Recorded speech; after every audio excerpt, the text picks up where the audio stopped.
और पटना गांधी मैदान blast case से जुड़ी इस वक्त ये सबसे बड़ी खबर है। आपको बता दें, खबर यह है कि एनआईए कोर्ट ने 4 दोषियों को फांसी की सजा सुनाई है, 2 दोषियों को उम्र कैद और 2 को 10 साल की सजा, और साथ ही 1 दोषी को 7 साल की सजा सुनाई गई है। आपको पूरा मामला बता दें, 27 अक्टूबर 2013 को प्रधानमंत्री की रैली में ब्लास्ट हुआ था और उसी को लेकर इस वक्त ये सबसे बड़ी खबर है। 2013 में कैसे पूरा सीरियल ब्लास्ट हुआ था, इस पूरे मामले की इन्वेस्टिगेशन की जा रही थी और अब कोर्ट का ये बड़ा फैसला। नीतीश चंद्र हमारे संवाददाता इस वक्त हमारे साथ जुड़ चुके हैं। नीतीश, इस फैसले के बारे में डिटेल बताएं।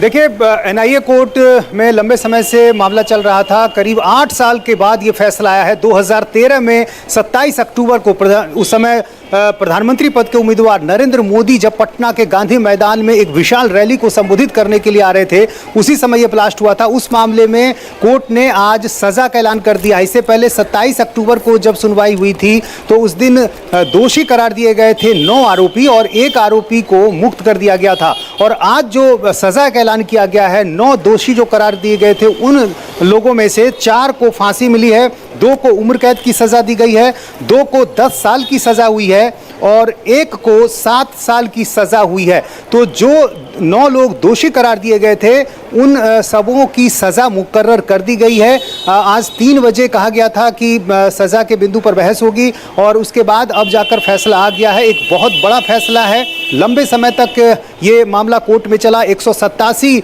जो गवाह हैं अभियोजन पक्ष की ओर से पेश किए गए और इस मामले में चूंकि काफ़ी संख्या में लोग हताहत हुए थे, 6 लोगों की मौत हुई थी, करीब 90 लोग घायल हुए थे।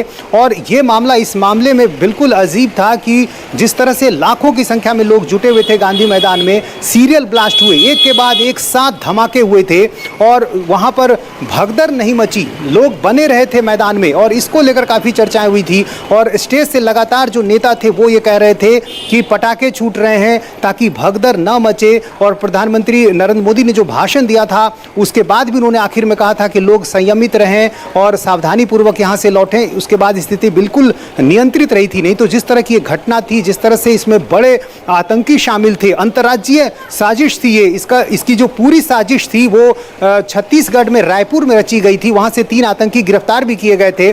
इसके अलावा झारखंड में जो बम बनाने का पूरा सामान है वो वहाँ जुटाया गया था। वहाँ पर ट्रायल भी किया गया था कि कैसे वारदात को अंजाम दिया जाएगा और पटना में जाकर धमाका हुआ था। तो एक बड़ी साजिश थी। और जिस दिन ये घटना हुई थी मैं गांधी मैदान में खुद मौजूद था। रैली में काफ़ी लोग आए हुए थे। प्रधानमंत्री नरेंद्र मोदी को आना था, प्रधानमंत्री पद के उम्मीदवार घोषित हुए थे बीजेपी की तरफ से। और उसी समय खबर आई कि पटना रेलवे स्टेशन के प्लेटफॉर्म नंबर 10 पर एक धमाका हुआ है। मैं वहाँ पर दौड़ कर गया था, तेज़ी से भागा और वहाँ मैंने देखा कि एक जो आतंकी था वो मारा जा चुका था।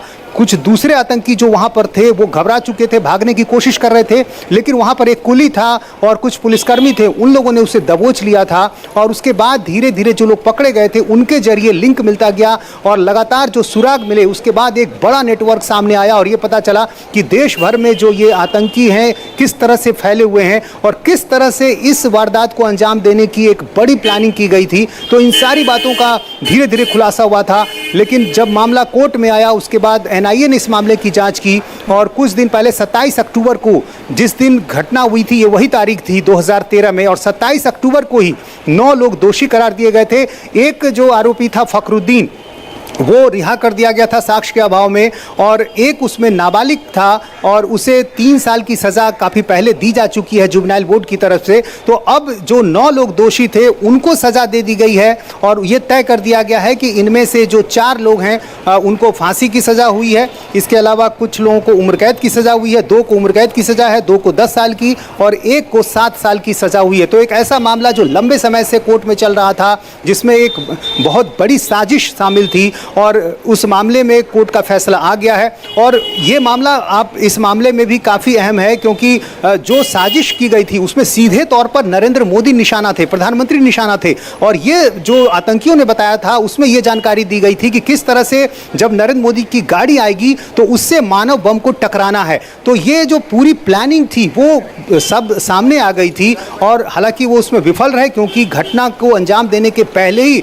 रेलवे स्टेशन पर एक आतंकी की गलती गलती से जब वो टॉयलेट में जाकर कुछ तार को जोड़ने की कोशिश कर रहा था, ब्लास्ट हो गया था और इसके बाद से पुलिस सजग हुई। तब तक सीरियल ब्लास्ट हुए, एक के बाद एक 7 धमाके हुए गांधी मैदान में। प्रधानमंत्री नरेंद्र मोदी उस समय जब पहुंचे, उनको जानकारी दी गई कि गांधी मैदान में लगातार सीरियल ब्लास्ट हुए हैं, लेकिन उन्होंने कहा कि नहीं, हमें इस रैली में जाना है, हम सभा को संबोधित करेंगे। उसके बाद वो पहुंचे भी वहां पर, लोगों को संबोधित भी किया। उसके बाद जब जो 6 लोग की मौत हुई थी, उसके बाद अलग से प्रधानमंत्री फिर आए, उन सभी लोगों से मुलाकात की उन्होंने। उसमें पटना, कैमूर, बेगूसराय, गोपालगंज, सुपौल के रहने वाले थे और एक मृतक नालंदा का भी रहने वाला था।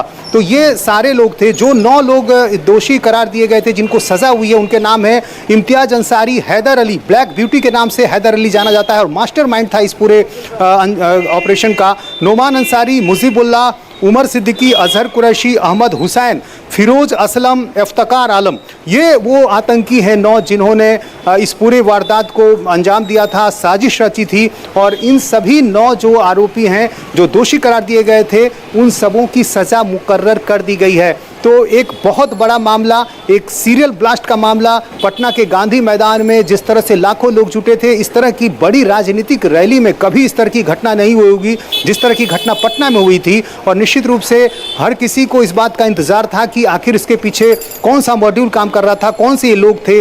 जो तमाम जांचें हुई, इसमें यह पता चला कि सिमी से जुड़े लोग थे, इंडियन मुजाहिदीन से इनका संबंध था। पूरा फैसला आया है, एक लंबी प्रक्रिया इसमें रही है और किस तरीके से पूरी साजिश को अंजाम दिया गया।